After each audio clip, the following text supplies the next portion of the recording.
dan Kejahatan Sipil Kabupaten Kota se-Aceh pada hari ini 20 Oktober 2021 segera dimulai.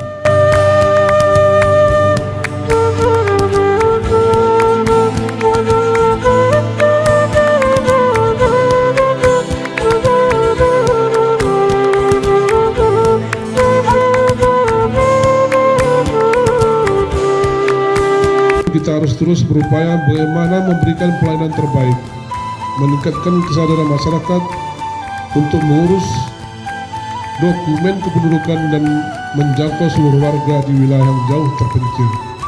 Seraya mengucapkan Bismillahirrahmanirrahim, acara rapat kerja pengadaan informasi administrasi kependudukan Dinas Dukcapil Kabupaten dan Kota se-Aceh tahun 2021 kami nyatakan dibuka.